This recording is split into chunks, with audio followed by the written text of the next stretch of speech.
Hi, and welcome to In Solidarity, the podcast from openDemocracy. Please subscribe wherever you get your podcasts. My name is Sian Norris, and I'm a senior investigations reporter at openDemocracy. And I'm joined today by Louise McCudden, Head of External Affairs at MSI Reproductive Choices, the UK's leading abortion provider. Abortion has been back on the agenda in Westminster this month, as the Lords debated an amendment to the Crime and Policing Bill that would decriminalise abortion in England and Wales. This follows MPs in the Commons overwhelmingly voting in favour of decriminalisation earlier this year, giving hope that we will soon see the biggest overhaul of our abortion laws since it was legalised in 1967. But we are at a time of backlash too, with far-right politicians in the UK and around the world seeking to roll back women's rights and access to abortion. So Louise, before we dig into the wider debate, can you explain what the current legal status is for abortion and what the proposed law changes would mean? So first of all, to say abortion law is different across the four nations of the UK, because crime and justice is devolved in different ways and health is devolved in different ways as well. So for the sake of simplicity, I'm mostly going to be speaking about England and Wales. That's what the Crime and Policing Bill amendment relates to, and that's where we provide care as well in England. But just so that your listeners know as well, Scotland is exploring its own options for reforming the law there. And of course, in Northern Ireland, abortion was decriminalised following a vote in Westminster. So it's in England and Wales that we're looking at with this amendment.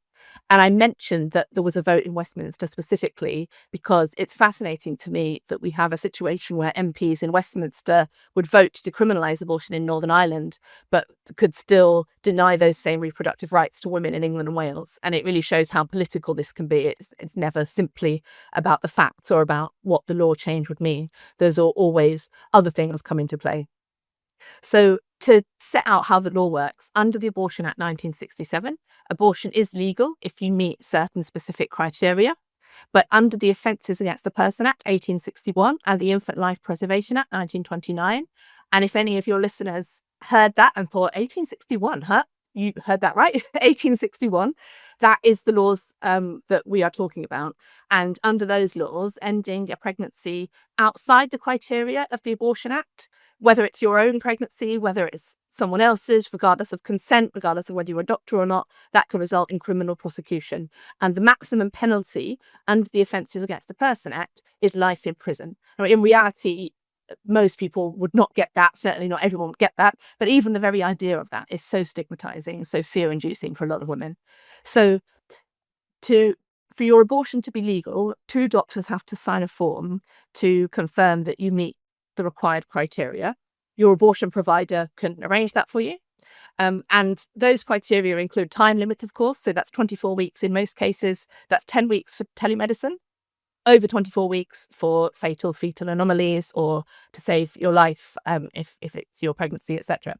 And until recently, that law stipulated that abortion had to be carried out on medical premises as well, which is why at-home abortion care had to be explicitly made legal, even though it was recognised as best clinical practice and preferred by a majority of women and so on.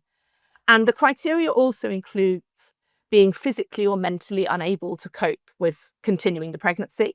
And it also includes a criteria of, it also includes circumstances where having an abortion is safer than continuing the pregnancy. And in reality, that is actually always the case because abortion is safer than pregnancy in a context where you have safe, legal, regulated abortion care and so on. So in reality, if you are within the time limit and you go to a regulated provider, you will meet one of the criteria almost certainly. Of course, if you are pregnant and you do not want to be pregnant, that is not great for your physical and mental well-being and your ability to cope. So in reality, you will meet those criteria almost certainly if you are within the time limit. So that means the vast majority of people who need an abortion in England and in Wales can get one legally through the NHS, usually from a non-profit abortion provider funded by the NHS. But the small minority of people who get caught up in these laws often are marginalised people, often women with abusive partners or people who are otherwise outside the system for all sorts of reasons, and we have no one to listen to them or speak up for them. So that's why it's really important that we reform this law, and that's why our focus for now, of course, we do ultimately want full decriminalisation, and I'll speak about that a little bit more, but that's why the focus with this particular amendment has been on the women themselves are being investigated, prosecuted, and in more case even sent to prison for essentially making a decision about their own body, often in extraordinarily difficult circumstances. And that issue of women being sent to prison is something that we've seen increase. I mean, we've seen one woman go to prison in 2023, but also an increasing number of criminal investigations and prosecutions for women accessing abortion outside of the regulations of the Act. Can you talk a little bit about that rise in prosecutions and why that, has created this urgency for decriminalisation to happen now?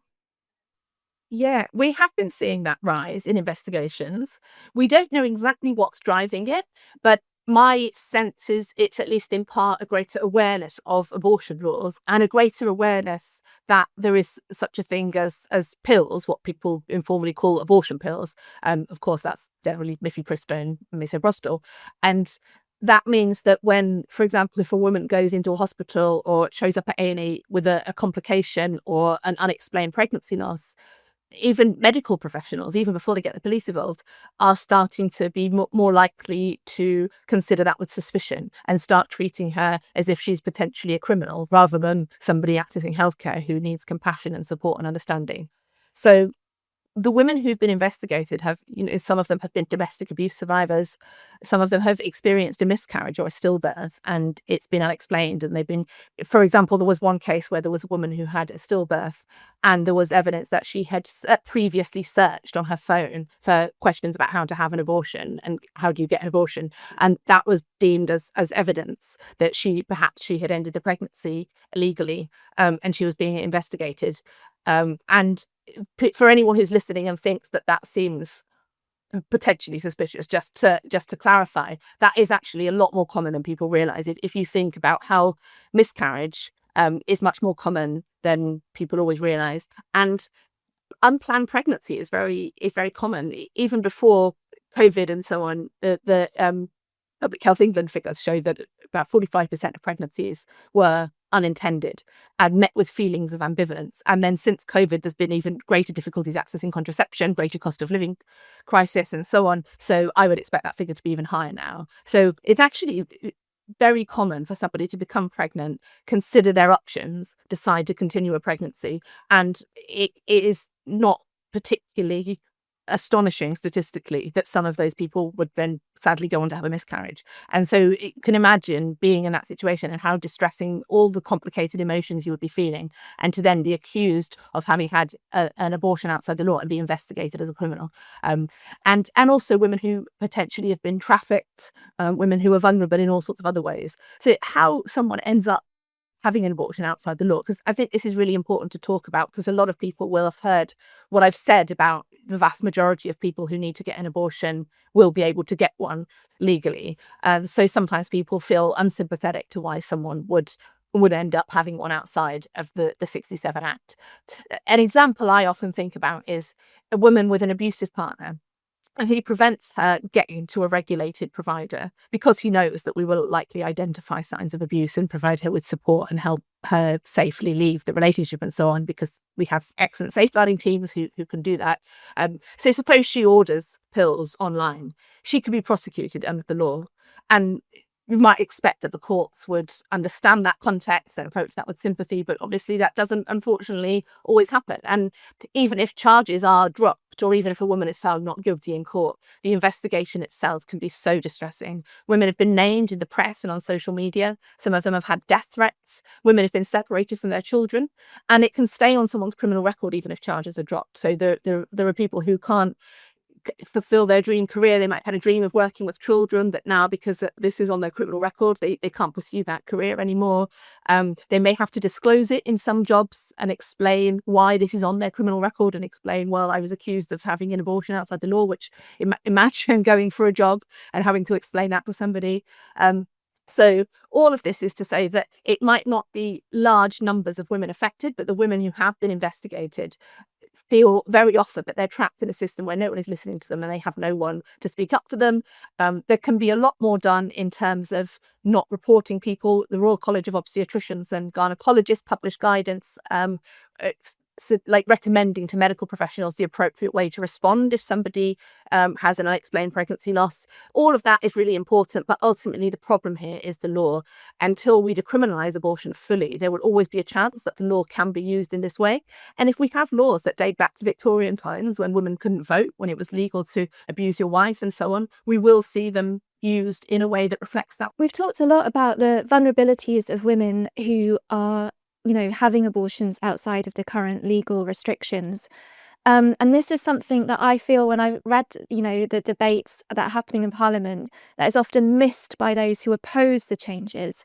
And instead, they tend to focus on the ability of a fetus to survive in late pregnancy, and also the fear or concerns about women having abortions late in pregnancy. I mean, what are the problems with the arguments of the opposition to this amendment? And, what are the kind of realities that women are facing when they make these decisions?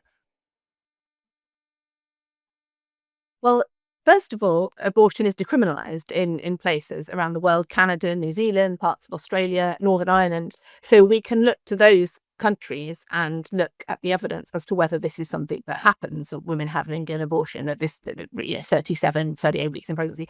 It doesn't happen. And it's actually very, very insulting to women. It's very, very insulting to women to suggest that somebody would have an abortion as late as possible and the only thing stopping them is the fear of prosecution. It seems to me to come from a very old sexist trope about whether women can be trusted to make their own decisions about pregnancy, health, decisions about sex. But taking a step back for a moment, and just for the sake of argument, imagine that there is some woman, hypothetically, who would be considering having an abortion at that point in her pregnancy. That is not going to be someone who is casually making a decision, someone who has a range of options available to her. That's going to be someone in an impossibly difficult situation. When we do hear cases of somebody needing to end a pregnancy at that point in the pregnancy, at 24 weeks or towards the later end, it's something like a young girl who's been assaulted and has nowhere to turn, no one that she can trust to talk about it. Maybe she doesn't even know that she's pregnant, or a relationship that becomes more dangerous and abusive throughout the pregnancy. We all know that pregnancy is a especially dangerous time within abusive relationships, or a severe life-changing medical complication that comes to light later in a wanted pregnancy. So you would be talking about situations like that, and whatever you think the right thing to do in those kind of cases is, criminalizing those women and threatening them with jail cannot be the right answer. But ultimately, the idea that the law itself is a disincentive in those situations is ridiculous anyway. Nobody is thinking, I think I'll have an abortion as late as the law allows me to do it. And frankly, the idea that women, and it is particularly because it is women that people are thinking of course, it's true that there are some trans men who have abortions as well, but it is because they're thinking of this in a gendered way. The idea that women need the threat of criminal prosecution in order to make responsible decisions about our own healthcare, that is so insulting to women, and it is just not borne out by any of the evidence from anywhere in the world. I think as well, one of the things I've really noticed in this debate is this focus on fetal viability and late-term abortion. And to me, it really mirrors the sort of debate that we've seen in the US about so-called partial birth abortion.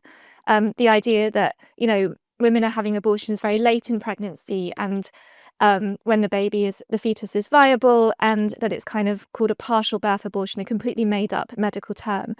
Why do you think the anti-abortion movement has adopted this tactic from the US and brought it to the UK? And what does it tell us about the relationship between the US anti-abortion movement and the rest of the world? For their purposes, of course, it's necessary to shift the focus away from the person who is pregnant and onto the fetus. So they will ask disingenuous questions that don't have any logical sense to them. And if you're trying to follow it from a medical standpoint, or you're trying to follow it logically, like partial birth abortion, you think, well, that's ridiculous. That doesn't make any sense. But they're asking those disingenuous questions to put that rhetoric in people's minds. So the idea, when they say abortion up to birth, as people have been saying during this discussion about our very moderate, by the way, amendment that we're supporting, it is to most people, I would hope, self-evidently a nonsense, even just in terms of language. that it is not possible to have abortion up till birth. Doesn't make sense. But what that phrase does is conjure up a very emotive image and a very misleading idea about what an abortion is.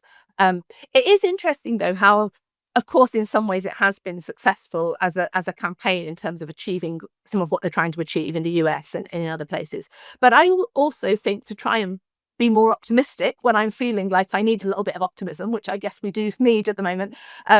There's so much money behind them in the US. There's a global anti-abortion, anti-human rights, anti-democracy movement, and yet there's still so much resistance. And most people, even most people in the US, are still pro-choice. And I think that is good to keep in mind, that they can put people on the court so that they can get rulings that they want. They can put a lot of money into making people question reproductive rights around the edges, but they can't actually change the reality that most people do support bodily autonomy, and 1 in 3 women will have an abortion at some point in her life. And of course, in the US, there's a very different cultural context, a more prominent role for faith. And I say faith, but it's a very particular version of Christianity, very different to the Church of England, for example. But it works because it plays on very old tropes about gender and sexuality that have been in society with us for a really long time. Ideas like the idea that women's bodies are mainly for procreation, that women are immoral or broken if they have sex without procreation, that motherhood is our natural state, that women can't be trusted, that we don't know our own minds. And most people don't consciously believe that in this country, of course, but these are ideas that have been so built into aspects of our culture for a very long time that sometimes playing into those tropes, evoking those tropes does resonate with people when they hear it. It's really important that we are optimistic. And I think, when Roe v. Wade was overruled in 2022, I spoke to someone from the Centre for Reproductive Rights who reminded me that, in the 50 years since Roe was introduced in the early 70s, more than 50 countries had improved access to abortion rights, and only 4 countries had rolled back access to abortion rights, of which the US was the 4th. And here in the UK, we've seen really important and significant wins on every kind of thing we've asked for when it comes to abortion rights, whether that's, the current debate over decriminalisation, but also the introduction of buffer zones, decriminalisation in Northern Ireland, and the extension of telemedicine. But that said, just to go back to being slightly pessimistic again, we do know that US organisations are trying to increase their influence in the UK, such as Alliance Defending Freedom and 40 Days for Life. I mean, how do you see that influence being acted out in the UK? That's a great question. And of course, we do want to be optimistic so that we don't become defeatist and give up, but we don't want to be complacent either. And we certainly are seeing that influence. We certainly do see them weaponizing different tactics, different arguments, depending on the country that they're in. And we've seen the legitimization of a lot of anti-rights arguments in this country in recent years, whether that's about migration, refugees, LGBTQ people, etc. And views and ideas that never would have been acceptable on the mainstream, even on the mainstream right a decade ago, seem to be very prominent in our politics now, in our media. So most people are pro-choice, but we can't be complacent about that. For example, when Roe v. Wade was reversed, we saw a spike in the anti-abortion activity outside our clinics. And when Trump was elected, we saw that as well. And we know that those events in the US get referenced in campaign materials and so on by anti-choice groups. So they feel emboldened by it, and they feel they have allies in the White House. We definitely have to be optimistic. But the reason I say we have to be optimistic is so that we can fight back and have hope to take them on and challenge them, not so that we feel calm and think, oh, that couldn't happen here, because that's absolutely not the case. And we have to remember that this is a global movement, and they are targeting things in the UK that they think will be effective in the UK. They will make arguments in France that they think will be effective in France. They'll make arguments in Germany, in the US, and in other countries that we work in around the world as well. And that is something we really have to be united in how we respond to it, because it's a global movement. So we have to make sure that we're united, because one of the things that they will, of course, do, it's such a cliche to say it, but one of the things they will do is try to divide their opponents. Absolutely. There was an article last week in the New York Times which exposed how the Reform leader Nigel Farage had been working with the Alliance Defending Freedom, one of the big anti-abortion organisations in the US. And we have increasingly seen far-right politicians such as Farage referencing abortion and talking about the need to reform abortion laws, not in a progressive way, as we are seeing with decriminalisation, but, for example, rolling back the upper time limit. I mean, it's been quite strange because we haven't really seen people like Reform and Farage talking about abortion before. I mean, why do you think we've had this sudden interest from this group of politicians in women's reproductive rights? You're right to say that it's a sudden interest as well. Nigel Farage was never particularly concerned about abortion before that we ever heard. He does seem very keen to ingratiate himself with the US and the extreme right. He will be very happy to use women's bodies to do that if he can. But he really needs to remember who pays his wages and who it is that can vote him out. Because most people in this country are pro-choice. 1 in 3 women has an abortion in her lifetime. That's a lot of his constituents. So there is always going to be this tension with politicians in this country who are trying to ingratiate themselves with the extreme right in the US, which is very different than the vast majority of people in this country who do not. I don't want to be in the business of giving Nigel Farage free advice, but maybe it's something he should be a little bit more careful about, because people do not agree with him on this, about the very, very little support for reducing the time limit, very little support for reducing abortion access. The vast majority of people, 9 in 10 people, describe themselves as pro-choice, most polling shows, and the vast majority of people support greater liberalisation of abortion laws, not greater restrictions. You know, you mentioned there how Farage often tries to ingratiate himself with Trump, and we know that, Trump helped to create the conditions for the overhaul of Roe v. Wade during his last presidency and is now pushing against global access to abortion. What are your concerns for abortion rights around the world when it comes to the Trump presidency? In a word, grim, but not hopeless. And we have to have constructive optimism, otherwise we give up, which is what our opponents want us to do. But there's no point sugarcoating that reality or sticking our heads in the sand. The US is using its global power in the world to push a really, really hard line anti-rights, anti-abortion agenda. There's been fantastic work done on this by Neil Datta. It's difficult to talk about this actually without sounding like a bit of a conspiracy theorist. So I always like to direct people to Neil Datta's evidence, because he's done so many reports into this and done so much work, and he's shown where the links are, where money is coming from, and how the anti-abortion movement and the anti-gender movement, it sometimes gets called, anti-rights movement, is linked up. And also, you can read Project 2025 for yourselves. The foreword is by J.D. Vance, I believe, and you will see that they are already pressing ahead with the agenda set out in Project 2025. The planned destruction of $9.7 million worth of contraception at the cost to the US taxpayer. All of this hits women and girls really, really hard. There's been this double whammy of aid cuts from USAID, reproductive justice rollbacks led by the US. And it's in that context that our government also took the decision to cut our aid spend, already slashed from 0.7% of GNI to 0.5%, and then cutting it further down to 0.3%. And then we heard at the Tory conference, we heard Kemi Badenoch talking about cutting it to 0.1%.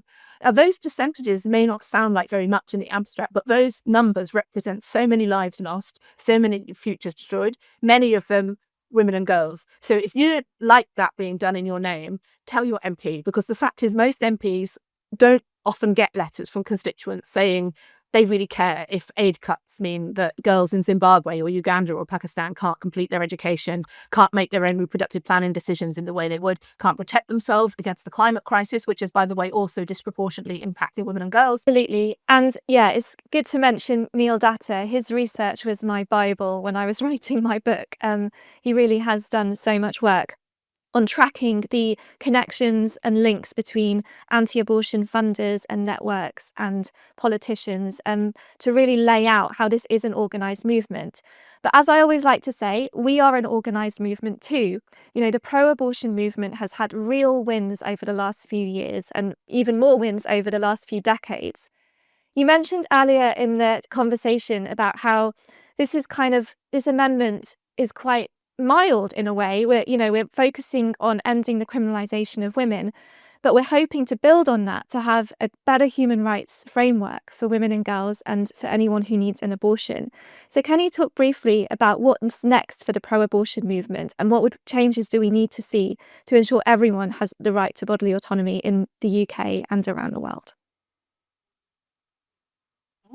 Yes, it was a relatively simple change. It was pretty moderate, and it was designed always to fix this very specific problem of women being investigated. And again, I would say, of course, there are trans men who have abortion as well, who will have abortions as well, and non-binary people. But the women who have been investigated, it is just women who've been investigated so far. But this reform is very, very moderate, but it will make a huge life-changing difference to those women facing investigation. There are women who have had police turn up at their house in the middle of the night. There are women who've been treated like criminals after having a miscarriage, women who've had their dream careers ripped away. So that was always our priority with this change to the law, and for us, for other providers who backed this, for the Royal Colleges, etc., and countless pro-choice groups and activists that have supported this, Doctors for Choice, many others that is too many to name. It's always been about those lives. But we're not going to stop there. Full decriminalisation is the ultimate goal. I would love to see a model like Canada and New Zealand. That takes time to get right. And it might not be best achieved by an amendment to a bill. It might be better done by a private member's bill or another route. There is work going on in Scotland right now, looking at possible recommendations. And I'm really hopeful that some recommendations will come out of that could be relevant in England as well. We need to definitely make sure we decriminalise abortion in a way that removes removes the requirement for 2 doctors to sign off every decision. The idea that if you're pregnant and you want to make a decision to end your pregnancy, the idea that even one doctor, that anybody has to sign off that decision and confirm that your reasons are appropriate, is deeply offensive. So we have to get rid of things like that, but we also have to make sure we protect telemedicine. Those are 2 red lines for me. I would not support any attempt to decriminalise abortion if it risked not meeting those. And there would be other things that people would want to make sure we get right as well. So in other words, we need legislation that protects all the progress we've won, and a lot of that has been built into aspects of the Abortion Act. But we don't want to hang the whole model on the Abortion Act, because a lot of that is wildly outdated, and there's things in there we want to approve. So we need to keep the best bits of the progress we've won, but also look at what good abortion care would look like, because so often we're firefighting and we're thinking, how do we stop people rolling rights back, or how do we protect what we have? And we don't take a moment to reimagine what would good abortion care look like, what would good abortion laws look like, what would good abortion regulations look like, and imagine in a positive sense what we want, not how do we stop people taking it away. So that's what I hope we'll be able to do, and we'll be able to do that together with pro-choice groups, activists, frontline activists, abortion providers like us and other providers, Royal Colleges, medical bodies, doctors, nurses. Everybody will have different insights and things to share about how we do that. But we will not stop until abortion is completely decriminalised. No more 2 doctors, no more criminalisation. Anybody who needs an abortion, whoever they are, the same regulations as any comparable form of healthcare, which is common and safe. And that will be, ultimately, that's the goal. And there are other things in the world of reproductive rights and gender equality as well that we can be fighting for, but that is ultimately the goal, to take abortion out of criminal law so that anybody, whoever they are, can access abortion on request from a safe, regulated provider through the NHS. Story production on this episode of In Solidarity was by Ayodeji Rotinwa. Audio production was by James Battershill. The theme song is Odyssey by Edward Abela. Thank you so much for listening. Have a great day.